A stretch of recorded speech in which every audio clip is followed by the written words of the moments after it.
अगर इंक्रीज किया जाए, लेट अस से R2 जो है, this is the resistance of the conductor at temperature T2 degree centigrade बेटा. As we were having variation with the temperature, we are to discuss it in quite detail. So dear all, your change in temperature जो है, because हमने T1 और T2 temperatures consider किए हैं, so it must be बेटा T2 degree centigrade minus T1 degree centigrade. And बेटे आप जो चेंज इन द टेम्परेचर है, इसको बेटे डेल्टा टी भी आप कह सकते हो. डेल्टा टी आपका T2 माइनस T1 के बेटा बराबर आप एडजस्टमेंट करके लिख सकते हो. सो इस तरीके से बेटे आपने अपना जो रेजिस्टेंस है जिसकी भी आप बात कर रहे थे, उसका T1 डिग्री सेंटीग्रेड पे वैल्यू नोट किया R1. T2 डिग्री सेंटीग्रेड में भी आपका टेम्परेचर हायर अपने किया था. आपका रेजिस्टेंस बेटे R2 है कंडक्टर का. एंड बेटे डियर ऑल, आपका फिर टेम्परेचर में चेंज इतना आ गया. बच्चों एक्सपेरिमेंट्स करके ये चीज़ नोटिस की गई है, देखा गया है एक्सपेरिमेंट करके कि जो चेंज इन द रेजिस्टेंस आया है, चेंज इन द रेजिस्टेंस, सो ये पहली बात तो ये है कि रेजिस्टेंस में कितना चेंज आया है, R2 माइनस R1 के बराबर. R2 आपका नए वाला resistance at the raised temperature, और R1 आपका initial value of the resistance at the initial temperature बेटे. सो बेटे ये एक्सपेरिमेंटली देखा गया है कि जो चेंज इन द रेजिस्टेंस है R2 माइनस R1 है, दिस इज बेटे directly dependent upon the initial value of the resistance बेटा. मतलब शुरू में आपके कंडक्टर का T1 डिग्री सेंटीग्रेड पे टेम्परेचर पे कितना रेजिस्टेंस था, ये चेंज उस चीज पे डिपेंड करेगा.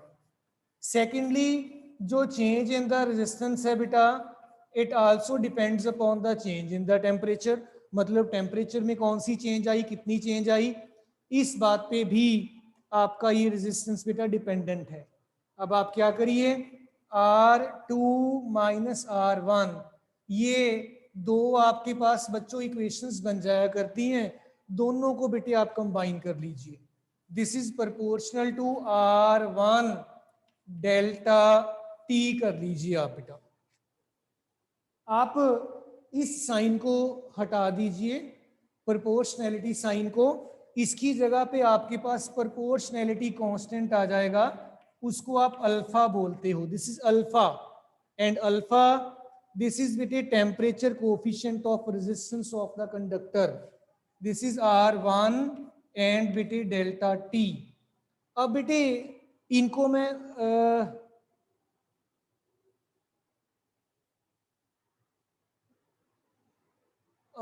अरमान, let me see you, and आपको अनम्यूट कर देता हूँ. एक बार अपना हैंड रेज करो अरमान. हाँ जी, यू आर अनम्यूटेड, बोलिए. सर वो R2 minus R1 is directly proportional to R1, ये कैसे हुआ? बेटे ये मैं यही कह रहा था कि जब भी आप बेटे ये रेजिस्टेंसेस के साथ डील करते हो, आपने एक्सपेरिमेंट करके ये जो एक्सपेरिमेंट्स परफॉर्म किए हैं इनडायरेक्ट वे में, उन एक्सपेरिमेंट्स से आपने ये निकाला है कि जो चेंज इन द रेजिस्टेंस है बेटा, that is directly proportional to the initial value of the resistance बेटे. तो ये चीज बेटे मैं कह रहा था कि जो आपका initial value of the resistance है बेटा, उस रेजिस्टेंस की इनिशियल वैल्यू पे आपका change in the resistance directly depend करता है. ये हमने ऐसे नहीं कहना है, ये हम कहेंगे कि एक्सपेरिमेंट्स परफॉर्म करके डायरेक्टली लेबोरेटरी में ये एक्सपेरिमेंट करके नोट किया गया है. That is why we are writing so. Arman, is it clear now बेटा? Yes sir. चलें बेटे आगे. Yes sir. ओके बेटा. सो आपने ये प्रोपोर्शनैलिटी साइन हटा दिया, इसकी जगह पे प्रोपोर्शनैलिटी कांस्टेंट आ गया बेटा, और प्रोपोर्शनैलिटी कांस्टेंट अल्फा जो है आपका, दिस इज कॉल्ड बेटे temperature coefficient of resistance. Alpha जो है इट इज बेटा प्रोपोर्शनैलिटी कांस्टेंट,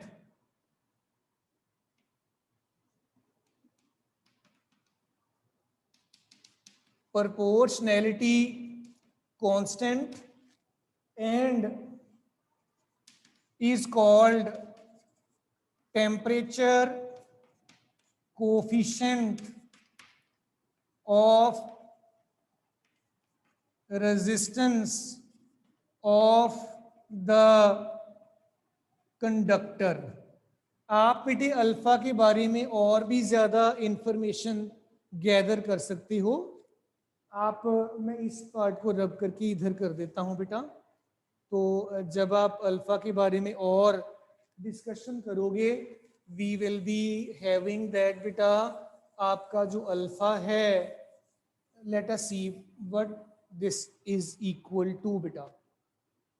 ये अल्फा था आपका। अल्फा आपके पास फिर बेटे रह गया जी R2 minus R1 divided by R1 delta T बेटा। आप ऐसे लिख लीजिए। अगर आप ऐसे नहीं लिखना चाहते तो आप बेटे इसको थोड़ा सा चेंज कर सकते हो, इसके फॉर्मेट को बदल सकते हो। तो उससे आपके पास आ जाएगा alpha this is equal to R2 minus R1 upon R1 delta t is your T2 minus T1। आप ऐसे भी कर सकते हो बेटा, इसको ऐसे भी लिख सकते हो। अब बेटे थोड़ी सी और बात करूंगा आपसे मैं। जब भी आप बेटे बात करते हैं इसके कंसेप्ट के साथ रिलेटेड यूनिट्स की बेटे, आपके जो अल्फा के यूनिट्स हैं यहाँ पर, ये रेजिस्टेंस के यूनिट्स यहाँ पे कट जाएंगे डिनोमिनेटर में भी, और ये ऊपर R2 माइनस R1 ये ओम में ही होगा, चेंज इन द रेजिस्टेंस, और रेजिस्टेंस भी ओम में ही होगा, ये भी ओम ओम कट जाएगा, और चेंज इन द टेम्परेचर आपका डिनोमिनेटर में है। तो अल्फा के फिर यूनिट्स बन जाएंगे पर डिग्री सेंटीग्रेड बेटा। सो इन दिस मैनर आप अल्फा के यूनिट्स के बारे में भी बात कर सकते हो। लेकिन अभी तक हमारा नए रेजिस्टेंस का वैल्यू बेटे निकला नहीं है। आइए नए रेजिस्टेंस की वैल्यू को भी पुत्र वर्कआउट करें कि होगा कितना। आपके पास था relationship R2 minus R1 is equal to alpha R1 delta t को बेटा मैंने T2 माइनस T1 कह दिया, लिख दिया इसको। तो आप R2 निकालना चाहते हैं, R1 को भी उसी साइड पे एडजस्ट कर लीजिए। R2 this is equal to R1 plus alpha R1 T2 minus T1 and R2 it will be equal to R1 हमने बेटा कॉमन लिया, it is 1 plus alpha T2 minus T1 बेटा। तो ये आपके पास बेटे अल्फा जो है, आप अल्फा को यूज करके अपना जो नया रेजिस्टेंस है बेटा ये निकाल सकते हैं बेटा। सो डियर चिल्ड्रन, जब आप बात करोगे अब इस कंसेप्ट की बेटा, तो we will be saying that बेटा हमारा जो ये सारे का सारा कैलकुलेटेड वैल्यू है R2, ये R1 प्लस ये R1 तो ऑलरेडी था ना, इसमें आपका इतना फैक्टर और ऐड होकर आपको ये चीज मिल रही है। सो बेटे ये डिपेंड करेगा कि नया रेजिस्टेंस आपका इनिशियल वाले वैल्यू के कंपैरेटिवली ज्यादा है कि कम है। ये इस बात पे डिपेंड करेगा कि आपका अल्फा कैसे है। बड़े ध्यान से सुनिएगा मेरी बात बेटे जरा।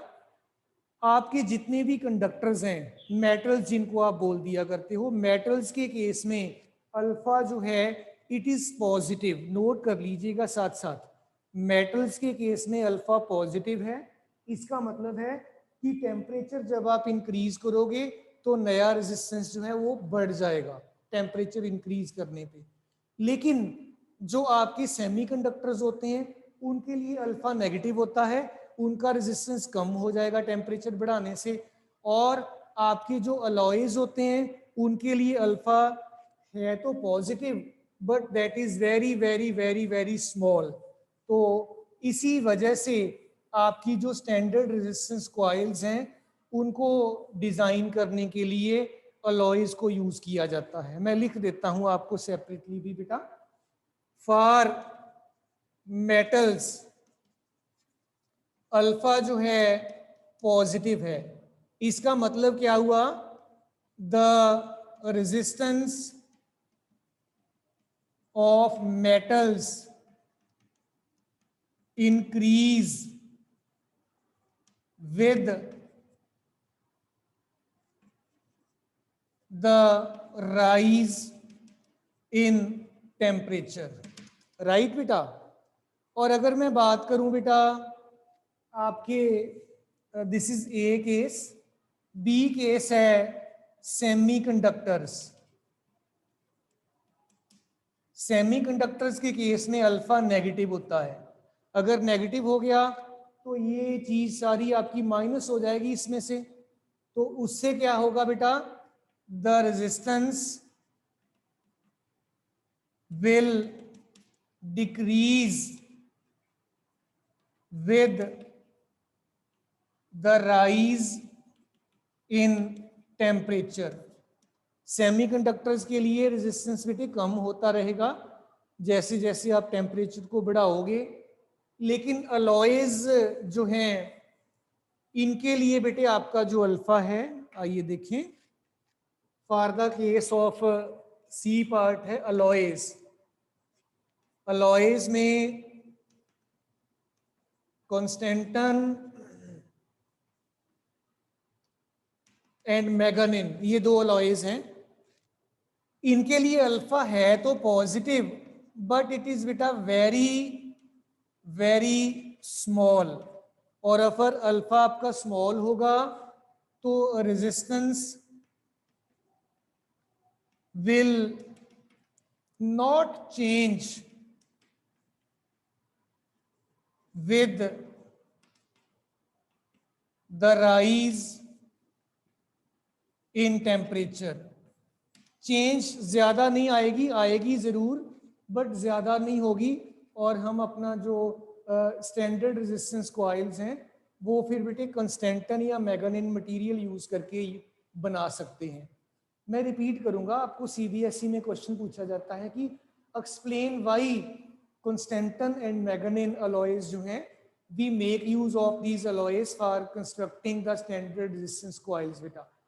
बेटे पहली बात तो ये कि स्टैंडर्ड रेजिस्टेंस कॉइल है क्या चीज, बड़े ध्यान से सुनिएगा।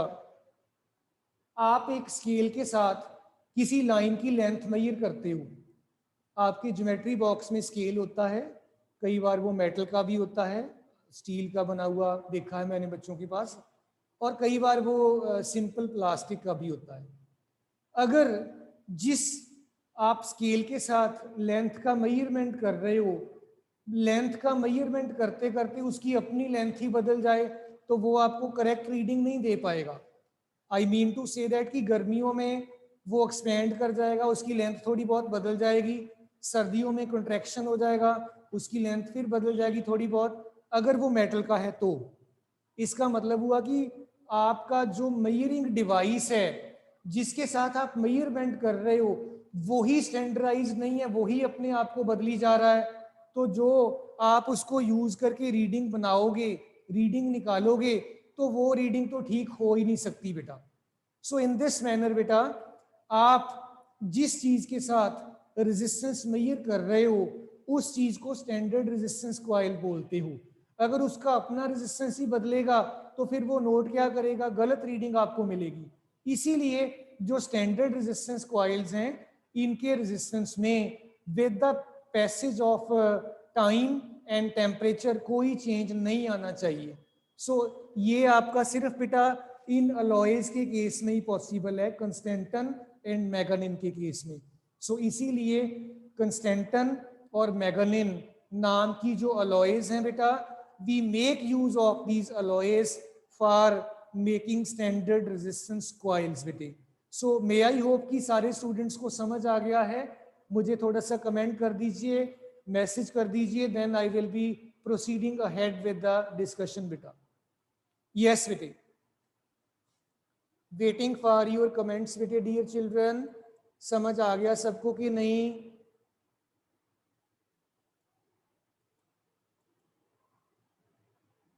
भूमिका आपको अनम्यूट किया है। Yes sir, it is clear. कोई चेंज, कोई दिक्कत, कोई मुश्किल तो नहीं लग रहा बेटा? सर आपने जो अलॉयज का पॉइंट करवाया है हाँ वो जी, एक बार प्लीज, वो एक बार फिर से रिपीट करना, वो थोड़ा सा नहीं रिपीट क्लियर। कर देता हूँ बेटे, कोई बात नहीं। अलॉयज के केस में बेटे मैं ये कह रहा था कि अल्फा जो है तो पॉजिटिव, बट इसकी वैल्यू बड़ी थोड़ी है, 0.0000000 समथिंग है। इसका मतलब है कि अगर 10, 20, 30, 40, 50 डिग्री के टेम्परेचर में चेंज आएगी भी, तो वो जो चेंज है बेटा वो आपके इसको ज्यादा नहीं बदल पाएगी R2 को, बिकॉज R2 आपका R1 इंटू दिस के बराबर है। तो आपका अल्फा क्योंकि बहुत ही ज्यादा छोटा है, ये फैक्टर जो उसमें ऐड होगा that will B, this factor will be very very small, और आपका जो रेजिस्टेंस है उसमें बेटे कोई भी चेंज इस तरीके से नहीं आएगा, और आप जिस पर्पस के लिए उसको यूज कर रहे हो आप फुली यूज कर सकते हो बेटे उसको, without getting any wrong reading. In this manner आप बेटे स्टैंडर्ड रेजिस्टेंस कॉइल्स जो है वो बना सकते हो। इज इट क्लियर बेटे नाउ? भूमिका कहाँ चली गई बेटा? I can't see you now. भूमिका, यस बेटा भूमिका। हाँ जी बेटे। सर अब क्लियर है। ओके बेटा, थैंक यू चलिए सर। बेटे आगे चलते हैं बेटा। बेटे हमारा सिलेबस तो चलिए आपने ऑलरेडी कंप्लीट कर लिया था, एक्सरसाइज का भी आपने काफ़ी काम कंप्लीट किया था। नाउ बेटा मैं आपका जो कंसेप्ट बेस्ड न्यूमेरिकल प्रॉब्लम्स हैं कुछ और एनसीईआरटी की एक्सरसाइज के बिना, एनसीईआरटी में तो आपने बड़ी आसान आसान प्रॉब्लम्स ही कर ली हुई हैं आपने, और most of the students have given their copies also. Notebooks आपकी चेक करके मैंने भेज भी दी थी, 2-3 बच्चों की मेरे पास पड़ी होंगी, वो मैं चेक करके भेज दूंगा। तो इन द मीन टाइम आइए बेटा कुछ न्यूमेरिकल प्रॉब्लम्स मैंने और आपके लिए मार्क करके रखी हुई हैं बेटा।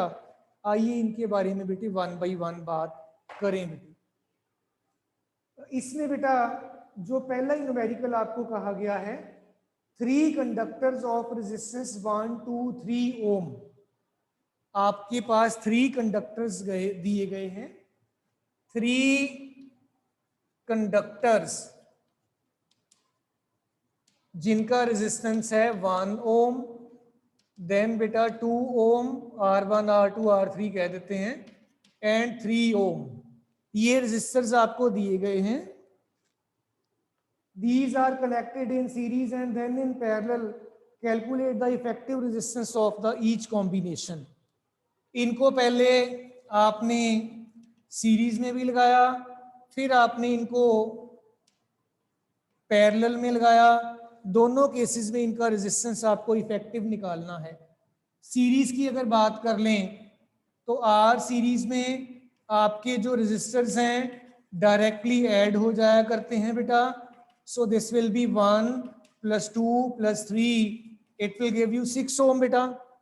और अगर आप बेटे इसको पैरेलल में अटैच कर लोगे तो 1/R पैरेलल 1/1 + 2 + 3 हो जाएगा, and it will B 3 2s are 6, 6 + 3 + 2 it is 11/6। जैसे बेटे हमने ऑलरेडी बात की हुई है, उल्टा करना कभी नहीं भूलना। RP दिस इज 6/11 ओम। ये न्यूमेरिकल करने के पीछे मेरा आइडिया क्या है, तो बड़ा आसान सा था, मैं ना भी करता तो भी कोई प्रॉब्लम नहीं थी। इसलिए बेटे मैंने इसको ये देखिए कंपैरेटिव स्टडी करवाया है आपको। जब आप सीरीज में लगा रहे हो आपका इफेक्टिव रेजिस्टेंस बढ़ गया बहुत ज़्यादा, और जब पैरेलल में लगा रहे हो तो ये देखो 0.6 से भी कम आ रहा है, 0.6 से भी कम आएगा। इसका मतलब बच्चों ये हुआ कि जब जब आप अपने रेजिस्टर्स को पैरेलल में लगाओगे, ये एक ऐसा कॉम्बिनेशन है जिसमें आपके सर्किट का सारा ही रेजिस्टेंस कम पड़ जाएगा, थोड़ा हो जाएगा, और उससे आपके करंट के फ्लो को ज़्यादा अपोजिशन ऑफर नहीं होगी, आपका करंट इजीली फ्लो कर जाएगा। और डियर चिल्ड्रन, एक बात मेरी और याद रखिए, आपका जितना भी हाउस होल्ड सर्किट होता है, इसमें आपका बेटे किसी भी सर्किट की, सब सर्किट की बात कर लो, आपके सारी कंपोनेंट्स पैरेलल में अटैच्ड रहते हैं। उसकी एक और भी वजह है, अगर आप सीरीज में लगा लोगे, ज़रा देखिएगा ध्यान से, मान लो ये आप जिस रूम में बैठे हो, मैं उसका सर्किट बना रहा हूँ, एक आपका ट्यूब लाइट भी जल रहा होगा और एक आपका बच्चों फैन भी ज़रूर चल रहा होगा, एसी वगैरह चलो मैं मानता हूँ कि किसी ने लगाया होगा वो भी, और कुछ और भी आपके इलेक्ट्रिक डिवाइसेस यहाँ पे चल रहे होंगे, और ये आपके रूम का इस तरीके से सप्लाई है, मान लीजिए ऐसे। और अगर इसमें से किसी एक कंपोनेंट ने भी वर्क करना बंद कर दिया, कोई प्रॉब्लम आ गई, आपका सर्किट ब्रेक हो गया, आपका पूरे का पूरा जो सप्लाई है ये बेटा रुक जाएगा, स्टॉप कर जाएगा।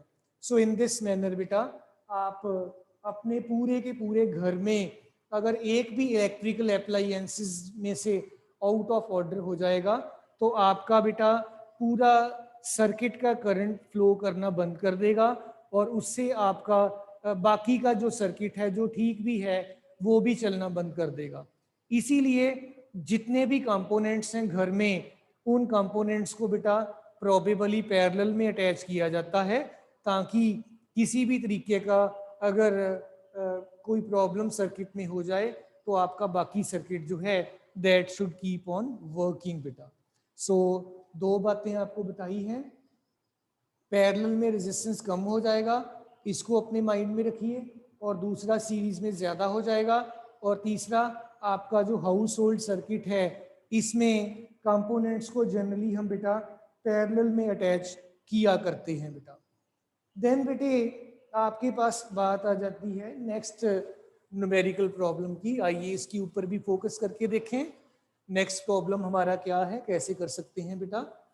आइए कंसंट्रेट करें नेक्स्ट न्यूमेरिकल प्रॉब्लम पे बेटा। We have furthermore calculate the effective resistance, current and potential difference across 10 ohm resistor of the circuit given below। एक सर्किट आपको दिया गया है, मैं सर्किट ड्रॉ कर रहा हूं बेटा। ये एक 5 ओम का रेजिस्टर है बेटा, और आपको एक 10 ओम का रेजिस्टर दे रखा है, ये वाला बेटा, और बच्चों एक बैटरी आपको दे रखी है इन दिस मैनर, जो कि 2 वोल्ट की बैटरी है, आपने अटैच कर रखी है। अब आपको कहा क्या गया है बेटा, राघव कुछ कहना चाहता है बेटा, आपको अनम्यूट किया है डियर, बोलिए राघव। सर जो आईवी ग्राफ्स और वीआई ग्राफ्स है, एक बार उनके न्यूमेरिकल्स थोड़े करा देना। बिल्कुल बिल्कुल बेटे, बिल्कुल ठीक कहा आपने, मैं करवा देता हूँ, कोई बात नहीं, पहले ये कर लें बेटा। आपको ये सर्किट दिया गया है, आपको effective resistance, current and potential difference across the 10 ohm resistor निकालना है। 3 चीजें आपको पूछी गई हैं, एक तो आप आर इफेक्टिव निकाल दीजिए, सेकेंडली आप 10 ओम के रेजिस्टर में से कितना करंट पास कर रहा है वो निकाल दीजिए, और एक 10 ओम के रेजिस्टर में से इसके क्रॉस पोटेंशियल डिफरेंस कितना है ये भी निकाल दो। तो ये पॉइंट्स आपको बेटे जो हैं ये दिए गए हैं। तो बेटे देखो, आपका जब सर्किट कंप्लीट हो जाएगा, ये करंट इसमें से भी और उसमें से भी एक ही करंट फ्लो करेगा। इट विल मीन दैट कि ये दोनों आपकी सीरीज में लगे हुए हैं, एंड आपका जो आर इफेक्टिव है, this is 5 ohm plus 10 ohm, this is equal to 15 ohm. आपका net resistance, effective resistance 15 ohm के बराबर आपको मिला। अब आपको करंट, पहले टोटल करंट निकाल लीजिए, कितना टोटल करंट आपका फ्लो हो रहा है। I this is equal to V upon R, I this is equal to V is 2 volts, and R this is बेटे आपका 15 ओम है, तो आपका 2/15 एम्पियर के बराबर इलेक्ट्रिक करंट आपको मिला। देन इसके बाद आपने इसके क्रॉस पोटेंशियल डिफरेंस निकालना, इसके क्रॉस, ये इसके क्रॉस आप ये पोटेंशियल डिफरेंस निकालना चाहते हैं, आप बेटे ओम्स लॉ का यूज करोगे। ओम्स लॉ के accordingly V is equal to I into r हुआ करता है। अब देखो जितना करंट इसमें से है उतना ही करंट इसमें से भी फ्लो कर रहा है। So V is equal to I into R. I आपका 2/15, R आपका 10 है, 5 2s are 10, 5 3s are 15, V आपके पास बन गया 4/3 वोल्ट। तो इसके क्रॉस 4/3 वोल्ट, और इसके क्रॉस अगर निकालना हो आप वो भी निकाल सकते हो। That will be equal to बेटे इसका करंट 2/15 मल्टीप्लाइड बाई इसका रेजिस्टेंस 5, सो दिस इज 2/3 बेटे। तो ये आपके पास इसके अक्रॉस पोटेंशियल डिफरेंस 2/3 वोल्ट है। अब आप एक और अपने रिजल्ट को क्रॉस चेक कर सकते हो, इसको और इसको ऐड कर लो दोनों को, आपको आपकी बैटरी के पोटेंशियल के बराबर का पोटेंशियल मिल जाएगा। दिस इज योर 2 + 4 6/3 2 वोल्ट मिल गया। 2 वोल्ट की ही आपकी बैटरी है। सो इन दिस मैनर आप अपने आंसर को क्रॉस चेक कर सकती हो। सो जैसे आप लोगों ने बताया है कि V और I का भी एक आधा न्यूमेरिकल मैं ज़रूर करवाऊं, तो let me find that out and discuss that numerical with you people. Let me have that numerical, फिर हम उसको बेटे डिस्कस कर लेते हैं। आपका V और I के साथ रिलेटेड कोई प्रॉब्लम मुझे यस बेटे अगर मिल जाता है, then let me see this बेटे। हाँ जी यस बेटे, ये एक प्रॉब्लम मुझे मिला है, मैं डिस्कस करता हूँ इसको। आइए देखें। We have been given further that बेटा आपको, let me rub this first बेटा, आपको दिया गया है the values of current I flowing through the conductor for the corresponding values of the potential difference V across the ends of the conductor are given below। मतलब V और I आपको दिया गया है। I एम्पियर्स में है बेटा और V आपका वोल्ट्स में है, और आइए मैं वैल्यूज लिख दूं। This is 0.5, this is 1.0, this is 1.5 and then beta it is 2.5, then it is beta 3। ये वैल्यूज आपको दे रखी हैं। कॉरस्पॉन्डिंग पोटेंशियल्स जो हैं 1 वोल्ट, 2 वोल्ट, ये 3 वोल्ट, ये आपका 4.5 वोल्ट, ये आपका 5 वोल्ट है बेटा। Plot the VI graph and calculate the resistance of the conductor. आपको प्लॉट VI ग्राफ, एक काम करिए, सेकंड आप इसका रेजिस्टेंस निकालिए कंडक्टर का from the data provided to you बेटा। आइए देखें बेटा, आपने V को x एक्सिस के अलोंग और I को y एक्सिस के अलोंग बेटा जो है प्लॉट कर लेना है। V देखिए आपका 5 वोल्ट तक वेरिएशन आपके पास है, तो आप इंटरवल्स को बेटे कॉरस्पॉन्डिंगली बना सकते हो। ये V लिया आपने इन एक्सिस पे 1 2 3 4 5, this is all in volts. और करंट आपका देखो बेटे 3 एम्पियर तक जा रहा है ज्यादा से ज्यादा। आप इधर 1, this is I in amperes, 2 and let it be 3। अब देखिए 1 वोल्ट पे 0.5 एम्पियर्स है, तो ये पॉइंट आ गया। 2 वोल्ट पे 1 एम्पियर है, तो ये पॉइंट आ गया। 3 वोल्ट पे 1.5 एम्पियर्स, आपका ये पॉइंट आ गया। देन 4.5 वोल्ट यहां पे आएगा, इस पे आपका 2.5 एम्पियर्स के बराबर का करंट है, आपका ये पॉइंट आ गया। 5 वोल्ट पे 3 एम्पियर्स, एंड बेटा आपका ये देखो बच्चों, ये सारे पॉइंट्स आपके बन गए। अब आप इन सारे पॉइंट्स को ज्वाइन कर दीजिए, it is absolutely straight line बेटे। अब आप जब इस ग्राफ का रेजिस्टेंस निकाल लोगे बेटा तो आपको स्लोप की जरूरत पड़ेगी बेटा। आप कहोगे कि जो रेजिस्टेंस आर है दिस इज बेटे 1 upon slope of the V I graph आपने किया था, चेक कर लीजिए बेटा। जब आपने वी आई ग्राफ बनाया था तो ये 1 over slope of V I graph था, और अगर आप आई वी ग्राफ ले लो that is R is equal to slope of I V graph. So I will write R is equal to 1 upon slope of V I graph जो आपको already दे रखा है। So it will be 1 upon, यहां से perpendicular drop कर दीजिए, slope tan theta होता है, इट विल बी बेटे यूर आई और it will be your v। तो ये आपके पास 3/5 ये डिनोमिनेटर में टर्म आ जाएगी बेटे। आई विल गेट, मैं ऐसे करके दिखा देता हूँ आपको। ये ड्रॉप कर दिया आपने परपेंडिकुलर, इसको थीटा बोल दीजिए। चलिए मैं और डिटेल करवा देता हूँ। It will be equal to tan theta and आपका r जो होगा 1 अपॉन tan थीटा कितना होता है परपेंडिकुलर ओवर बेस। परपेंडिकुलर आपका कितना बन गया 3 और बेस कितना बन गया 5। सो ये r आपके पास बन गया जी 5/3 और दिस इज बेटे 1.3 1s are 3 2 6 7 ओम। या आप यहाँ पे भी छोड़ सकते हो। सो इन दिस मैनर आप अपना ये प्रॉब्लम जो है इसको वर्कआउट कर सकते हो। बेटे देखो सारे बच्चों को समझ आ गया। किस बच्चे ने पूछा था बेटे ये, प्लीज रेज योर हैंड। एक बच्चे ने कहा था, मैसेज किया था, dear children let me know. Raghav, yes Raghav पुत्र, आपको अनम्यूट कर रहा हूँ बेटा, बोलो समझ आ गया सारा? यस सर, क्लियर है। कोई मुश्किल वाली बात तो नहीं बेटा? नहीं सर।